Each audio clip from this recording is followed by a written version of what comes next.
Listen up, football fanatics. While everyone's busy gushing over Travis Kelce's cute little beige sweater and his designer Louis Vuitton bag.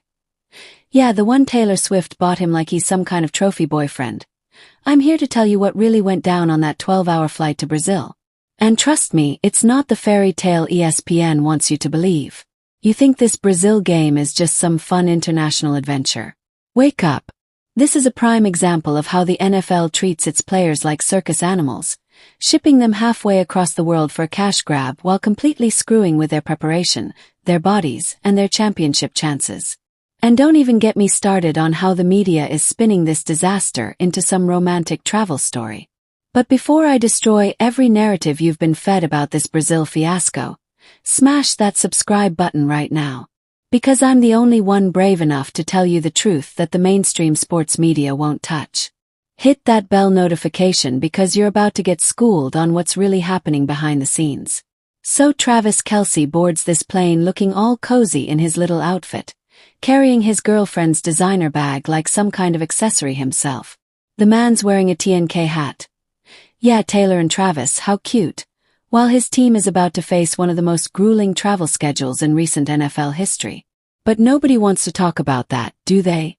No, they want to focus on his fashion choices and his relationship status.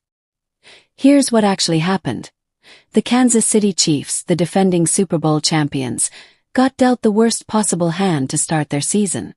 A 12-hour flight to Brazil, followed by a 2-hour bus ride to the stadium on game day.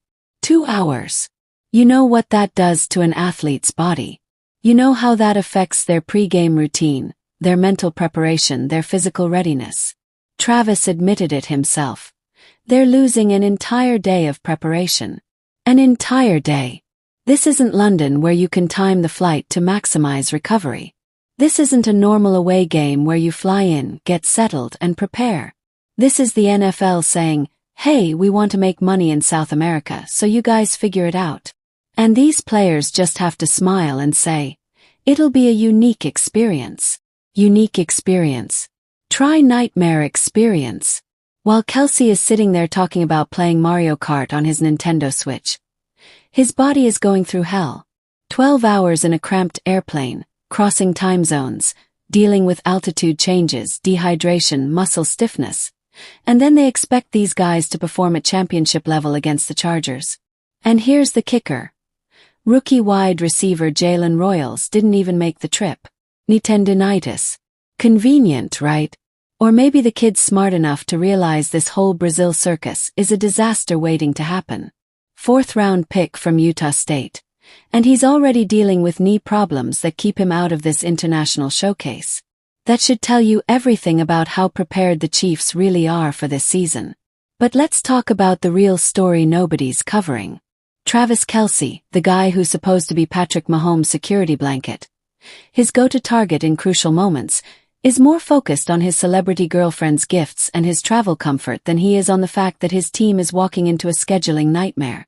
You think Tom Brady would be showing off designer bags and talking about video games before a season opener?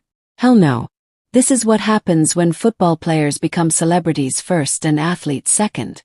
Kelce's got his podcast, his relationship with a pop star, his brand deals, and somewhere down the list is actually winning football games.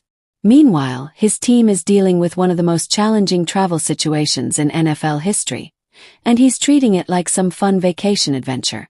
And don't think for a second that this Brazil game is about growing the sport internationally. This is about money, pure and simple. The NFL saw dollar signs in South America and decided to sacrifice competitive integrity for profit. They're making these elite athletes perform under suboptimal conditions just to tap into a new market. And the players, they just smile and play along because that's what they're paid to do. You want to know what really grinds my gears? The way everyone's acting like this 2-hour bus ride to the stadium is some kind of nostalgic college football throwback. Oh, it'll be like the old days, Kelce says. Well, this isn't college football where you're 20 years old and can bounce back from anything. These are professional athletes in their late 20s and 30s whose bodies are already taking a beating every week. Adding unnecessary travel stress isn't nostalgic. It's irresponsible. If you're not furious about how the NFL treats its players and manipulates the schedule for profit, then you're not paying attention. Share this video with everyone you know because somebody needs to call out this madness. The mainstream media won't do it because they're too busy writing puff pieces about Travis and Taylor's relationship. Here's what's going to happen. The Chiefs are going to struggle early in this game because their bodies won't be properly adjusted. They'll be fighting jet lag disguised as only 2 time zones, dealing with the stress of that ridiculous bus ride, and trying to perform in a foreign environment with different air quality, different field conditions, and a crowd that doesn't even understand American football rules. But when they struggle, you know what the narrative will be. Oh, they're just rusty, it's the first game of the season. Nobody will mention the travel disaster. Nobody will talk about how the NFL set them up for failure. They'll just move on to the next storyline about Kelce's relationship or Mahomes' new contract. This is bigger than just one game, people. This is about the direction of the NFL and how they prioritize profits over player welfare and competitive integrity. When you normalize these international money grabs, you're telling the league it's okay to treat players like commodities instead of human beings. And before you come at me in the comments saying, they're getting paid millions, they should deal with it, let me stop you right there. Money doesn't make you immune to the physical demands of travel and competition. Money doesn't eliminate jet lag or muscle fatigue. These guys are performing at the highest level of their sport, and they deserve conditions that allow them to showcase their talents properly.